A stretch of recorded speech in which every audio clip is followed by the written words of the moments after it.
Romanos 8:30 y 1 de Pedro 1:2. Cada miércoles estamos dando un componente en lo que nosotros creemos como iglesia. La semana pasada fue la expiación limitada y ahora hoy día vamos a hablar sobre el llamado eficaz o la gracia irresistible. Amén. Entonces, antes de empezar, vamos a orar. Señor, gracias por tu palabra y gracias por tu fidelidad. Tú mereces toda la gloria y toda la honra. Queremos conocerte más a través de tu palabra. Queremos pasar más tiempo contigo en oración, Señor. Que tu palabra capte nuestro corazón, la transforme, a donde nosotros podemos caminar un poquito más cada día como Cristo caminó. En el nombre de Jesús. Amén. Romanos 8:30. Ángel, tú puedes leer. Y 1 de Pedro 1:2. Angélica, tú puedes leer, por favor. Romanos 8:30. Ángel, Romanos 8:30. 1 de Pedro 1:2. Yo lo tengo. Dale. Romanos 8:30. Y a los que predestinó, a esos también llamó. Y a los que llamó, a esos también justificó. Y a los que justificó, a esos también glorificó. Amén. 1 de Pedro 1:2. Elegidos según la presencia de Dios Padre y santificación del Espíritu, para obedecer y ser rociados con la sangre de Jesucristo. Gracia y paz os sean multiplicadas. Amén. Si nosotros podemos ver acá, dice, según el pleno conocimiento de Dios Padre, por la obra santificadora del Espíritu, para obedecer a Jesucristo y ser rociado con su sangre. Nosotros somos llamados por Dios. Lo voy a repetir. Nosotros somos llamados por Dios. Ahora, el llamado eficaz o la gracia irresistible se define así. Tengo dos definiciones, pero dice la misma cosa, de forma diferente. La obra de Dios convoca soberanamente al pecador para que salga de la muerte espiritual y entre en la vida espiritual. Eso es uno. La segunda, es Dios en su gracia y elección de renovar al pecador por el Espíritu Santo de tal modo que es capaz a responder a esta llamada y para abrazar la gracia ofrecida en Cristo. Ahora, puesto que nosotros tenemos que entender que nacimos espiritualmente muertos. Eso dice Efesios 2:1, no tienen que ir, ya lo repasamos. Pero nosotros tenemos que ser llamados por el Espíritu Santo para arrepentirnos y creer. Porque las cosas de Dios son locura. Son locura para las personas. ¿Qué dice 1 Corintios 2:14? Karina, ¿tú puedes leer 1 Corintios 2:14, por favor? 1 Corintios 2:14.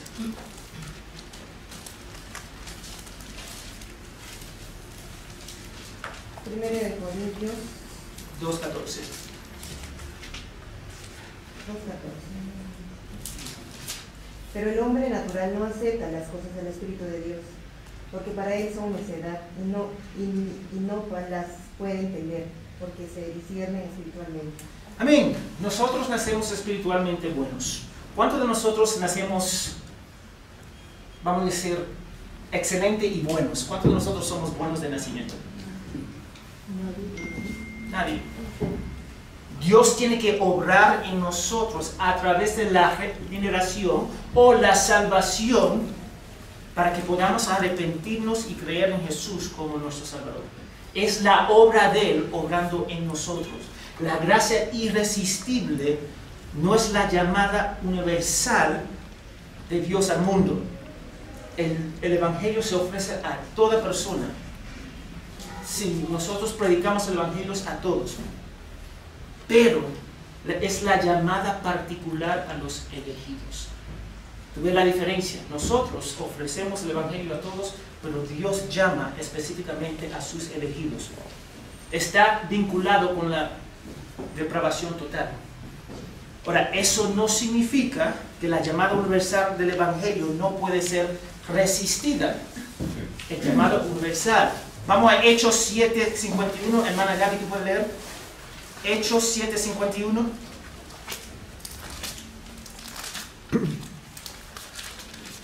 Amén.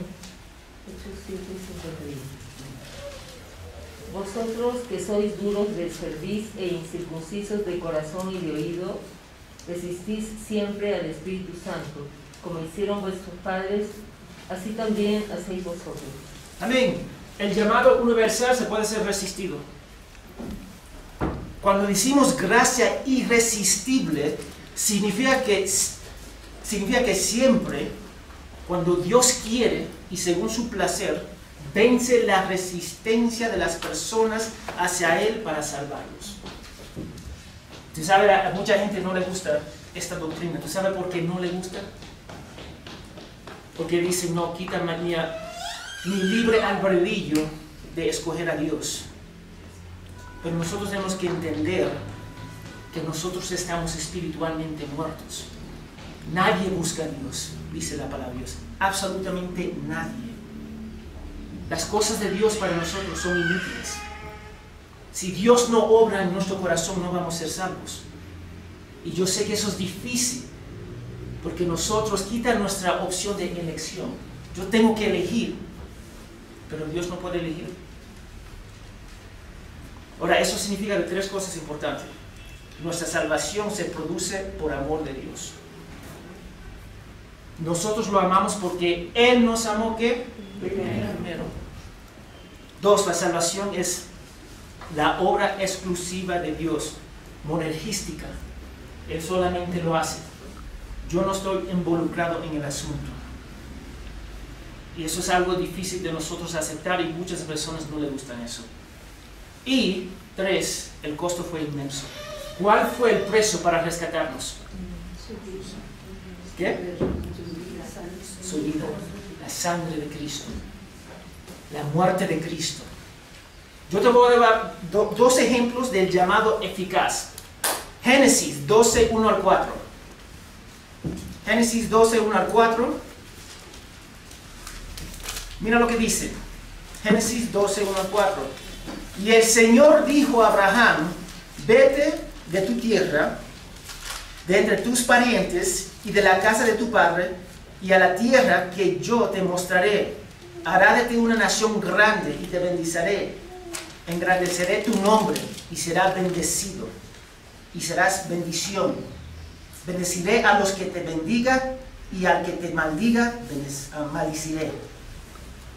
Entonces, nosotros vemos, Dios llamó a Abraham. Dios llamó a Pablo. Y yo siempre hago la pregunta, ¿podrían decir no? ¿Qué piensan? ¿Podrían decir no? Ahí está el detalle. El silencio de Andrita. Pastor Eddie dice no. ¿Por qué, Pastor Eddie? Porque con Él llama, Él regenera el corazón primero. Amén. ¿Tú quieres ver un ejemplo de eso? Vamos a Juan 11:43. Juan 11:43.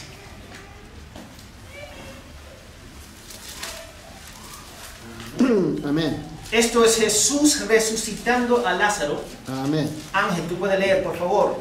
Habiendo dicho esto, gritó con fuerte voz, Lázaro, ven fuera. Y el que había muerto salió, los pies y las manos atados, con vendas y el rostro envuelto con sudario. Jesús les dijo, desatadlo y dejadlo ir. Ok, voy a hacer la misma pregunta. ¿Lázaro tuvo la opción de decir no? No. Piensa. Mira cómo lo dice Charles Spurgeon, el gran predicador. Él lo expresó así: nuestras llamadas a las almas muertas las dejan aún en su sueño, pero la voz de Jesús sacó a Lázaro de la tumba.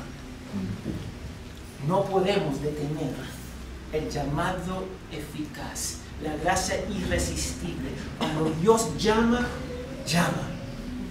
Y nosotros acá estamos hablando del orden de la salvación.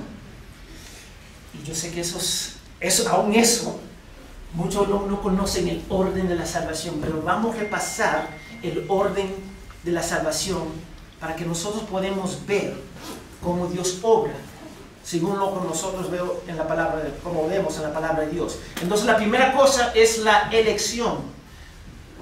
Elección o predestinación. Cada persona tiene una teología de predestinación, es simplemente cómo tú lo defines, pero está en la Biblia. Esas son las personas que Dios amó antes de la fundación del mundo para ser salvos. 1. 2. El llamado eficaz, gracia irresistible. Él te llama, cambia tu corazón, la regeneración, la salvación, nacer de nuevo.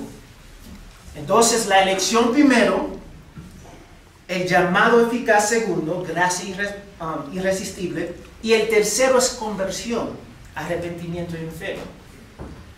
Muchas veces nosotros queremos cambiar el orden.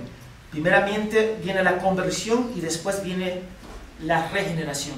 Pero es imposible aceptar a Cristo y arrepentirnos si Dios no transforma nuestro corazón primero. Es difícil. Así es. 4. La justificación. Declarado legalmente justo en frente de Dios. En el tribunal de Dios, Joe Martínez es perfecto. No por mis obras, sino por la obra de Cristo. No por mi sangre, sino por el sangre derramado del Salvador. Soy declarado justo. Entonces cuando Él ve a mí, Él ve la sangre de Cristo que me cubre. 5. Adopción. Él me salvó particularmente, pero me salvó dentro de una familia. Yo tengo una nueva familia. Ustedes son mi familia en Cristo. Amén. Y a veces hay fricciones entre nosotros, pero seguimos siendo familia. Y tenemos que invertir uno en el otro. 6. Santificación. Creciendo a la madurez espiritual. Es ser conformado a la imagen de Cristo. Cada día nosotros debemos morir al yo y renovarnos a través del Espíritu Santo. 7. Perseverancia. Permanecer en la fe. Hay algunos, ¿cuántos de ustedes tienen más de 10 años en la fe? Levanta su mano, por favor. 5. ¿Más de 15 años? Amén. ¿Más de 20 años? Amén. No vamos a subir más para no revelar la edad de las personas. Pero las personas que aman al Señor, que han sido regenerados, Dios ha cambiado su corazón, ellos van a permanecer en la fe. Ellos no miran a los hombres, miran a Cristo. Su vida es Cristo. Su pensamiento es Cristo. Su discurso es Cristo. 8. Glorificación. Un día nosotros vamos a morir, pero nosotros no debemos temer la muerte. ¿Usted sabe por qué? Porque Cristo venció la muerte. Amén. Él lo venció. Yo sé cuando esta vida termina y mi barba es completamente blanca y ya yo no puedo soportar y Él me llama, ¿tú sabes a dónde yo voy? A la presencia de mi Salvador. Por toda la eternidad. Amén. Yo tengo esa garantía porque lo dice en su palabra y lo creo porque Él no falla en su palabra. Y dame decirte ahora algunos de los argumentos sobre el llamado eficaz, gracia irresistible. Mira lo que dicen algunas personas. Ellos dicen que Adán pecó, entregó parte de su dominio a Satanás. Eso es lo que dicen. Pero retuvo su libre albedrío. Entonces él puede elegir, el hombre puede elegir, porque tiene algo bueno en él y no es totalmente depravado. Esos son algunos de los argumentos que tú vas a escuchar sobre esto. Ahora vamos a leer Salmos 143, 2. Minosca, Salmos 143, versículo 2. Carla, tú puedes leer Tito 1, 15 al 16. Nico, tú puedes leer Jeremías 17 al 9. Amén. Salmo 143, 2. Nos queda, por favor.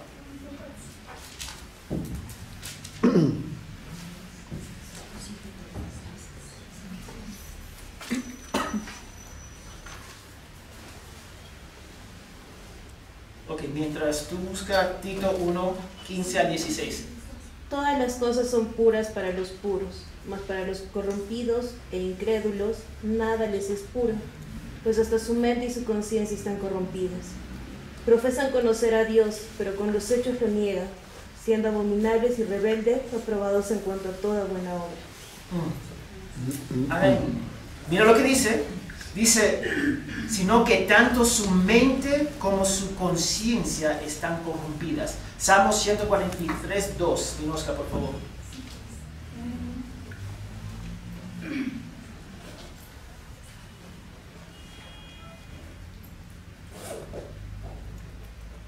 Amén. Es más, yo lo voy a leer porque y no entres en juicio con tu siervo, porque no es justo delante de ti ningún ser humano. Nadie es bueno. Nadie. Porque no es justo delante de ti ningún ser humano. ¿Quién es bueno? Nadie. Jeremías 17:9, el famoso Jeremías 17:9. Jeremías 17:9. Sí. Engañoso es el corazón más que todas las cosas y perverso. ¿Quién lo conocerá? Amén. ¿Nosotros podemos confiar en nuestro corazón? No. No. Proverbios 21:10. Ángel de mi Oscar, por favor. Proverbios 21:10.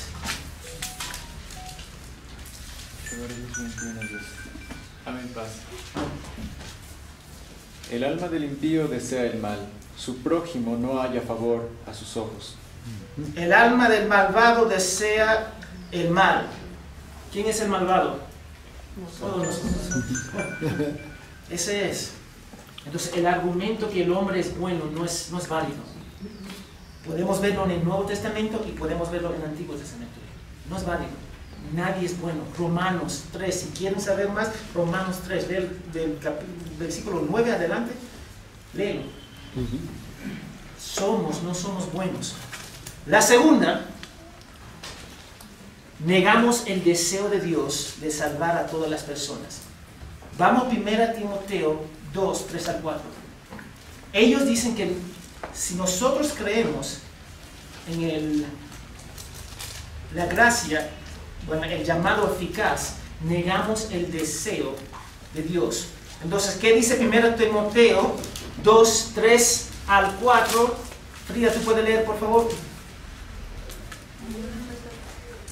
Por los reyes y por todos los que están en eminencia, para que vivamos quieta y reposadamente en toda piedad y honestidad. No, eso no es. Primera Timoteo 2, 3, 4. Sí, primera Timoteo capítulo 2, 3 al 4. Porque esto es bueno y agradable delante de Dios nuestro Salvador, el cual quiere que todos los hombres sean salvos y vengan al conocimiento de la verdad. Amén. Mira lo que dice, que Dios desea que todos se salven y que lleguen al conocimiento de la verdad. Tendemos a confundir las cosas cuando hablamos de la voluntad de Dios. Colocamos la voluntad de Dios al mismo nivel que la voluntad del hombre. Y eso no está bien. Entonces, mira las tres voluntades de Dios que nosotros tenemos que entender. Y ustedes están diciendo, ¿por qué esto es importante? Porque tenemos que conocer lo que nosotros creemos. Punto. Amén. 1. La voluntad eficaz de Dios. La voluntad eficaz de Dios. Él declara y se cumple. Él dijo a Abraham, voy a ser una nación enorme a través de tu persona. ¿Y qué pasó? Pasó exactamente lo que pasó. Somos salvos a través de Abraham, porque de Abraham viene Jesús. Jesús viene la salvación. Entonces, Él lo decreta y pasa. Punto. Nada más y nada menos. La voluntad perceptiva de Dios. Esos son sus mandamientos. Él dice, honra a tus padres. ¿Cuántos de nosotros hemos deshonrado a nuestros padres? Ha pasado. Entonces acá podemos resistir y desobedecer. Y pasa regularmente. Acá tenemos los mandamientos y cada vez que nosotros pecamos, estamos quebrando la voluntad de Dios. Y después la voluntad efectiva de Dios, que es su disposición. Por ejemplo, Él no se deleita en la muerte de los malvados, ¿correcto? Pero aún lo castiga. Correcto. ¿Me hago entender? A mí no me gusta darle castigo a mis hijos, pero lo hago. ¿Me hago entender? Es de suma importancia que nosotros, Él dice, no me deleito, pero aún envía a las personas al castigo. Entonces tenemos que entender la palabra de Dios. Hemos repasado el orden de la salvación, el orden, sí, de la salvación y también la voluntad de Dios, para entender algunas cosas, porque confundimos las cosas. Las personas leen este pasaje en 1 Timoteo 3:12 y dicen que Dios no desea que Dios desea que todos se salven, pero todos no se salven. Hay personas que van al infierno porque desobedecen y rechazan a Cristo. Entonces cuando Dios llama, piensa en Dios llamando, en Jesús llamando a Lázaro de la tumba. Así es. Correcto. Con cada incrédulo, cada uno de nosotros fuimos llamados a través del poder del Espíritu Santo. Entonces, cuando yo digo, Pablo tuvo la opción, no, porque Dios lo llamó. Y eso nos cuesta, porque una vez más nos quita nuestro libre albedrío. Pero nosotros no queremos darle la elección a Dios. Nosotros podemos elegir, pero Él no. Él tiene que someterse a nuestra voluntad. Y no es así. Entonces vamos a orar que Dios llame eficazmente a la fe a nuestros amigos, familiares y aquellos que nosotros predicamos el Evangelio. Vamos a orar por eso. Cada uno de nosotros tenemos familiares que no conocen a Cristo. Y algunos van a decir, bueno, si Dios va a elegir y va a salvar, entonces ¿por qué tenemos que orar? Porque Él nos manda a orar. Y tenemos que obedecer. Es tan sencillo. Entonces vamos a orar que Dios salve a las personas, a nuestros familiares, a nuestros hijos, hijas, nietos, sobrinos, etcétera, etcétera. Porque nosotros constantemente deberíamos orar por su salvación, porque mientras ellos les pidan, hay esperanza. A mí no me importa si tienen 50 años en las drogas o como prostituta en una calle, Dios lo puede salvar y nosotros somos testigos. Amén. Entonces vamos a separar en grupos.